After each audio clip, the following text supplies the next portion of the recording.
Hi guys, it's day 14 and I should be ecstatic that I've done 2 weeks on my 14th day, but today is a difficult day because later on I'm going to go to a funeral of Joy, and I'm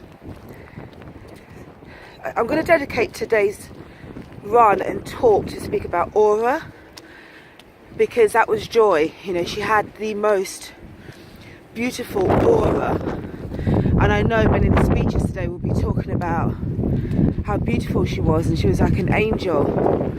It's like she had an invisible shield around her that nothing horrid could permeate it. So because of that, she always had this light that she shone the whole time, and she was just like permanently beautiful.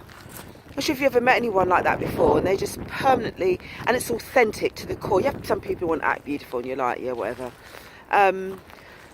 But she was just like beautiful, and your heart rate would almost drop when you're in her presence, because she would just make you feel calm and happy.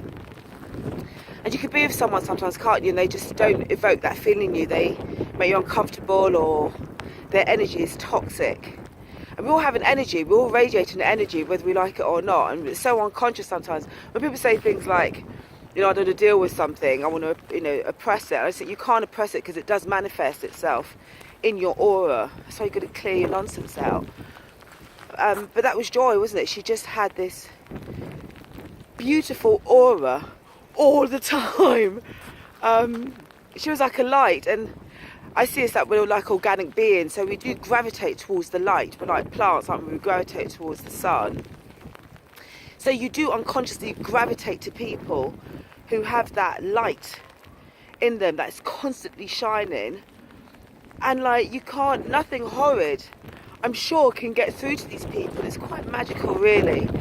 They only come along once in a blue moon, people like that.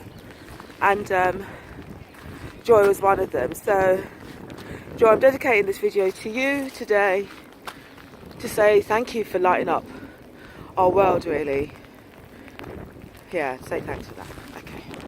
Okay guys, it's the end of day 14, and it's the most treacherous the weather has ever been since I've started this whole thing. It's morning and the park is utterly empty. There's no one here. It's about 4 people by now, it's about 400. Stormy weather, and we all stopped, right? But Joy didn't stop, did she, in the stormy weather? She bloody fought, didn't she?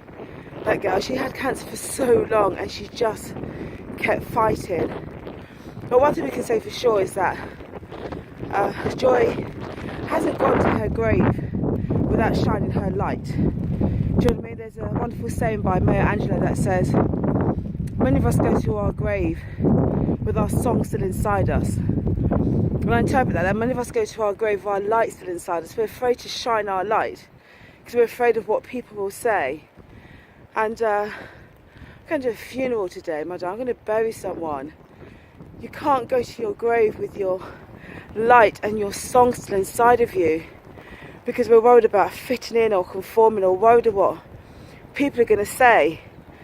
Because hey, if they're on the same journey with you, they'll understand the trials and errors, you know, the hills and the gullies.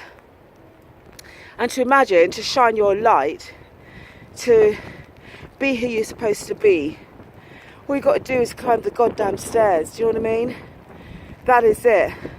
And hang with people who feel the same as you do, because they won't see it as a failure. They won't see it as, oh, what's she doing now? They'll get it.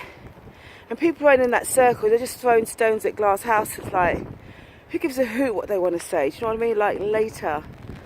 Anyway, guys, let's stormy weather stop you. Alright, it's all good.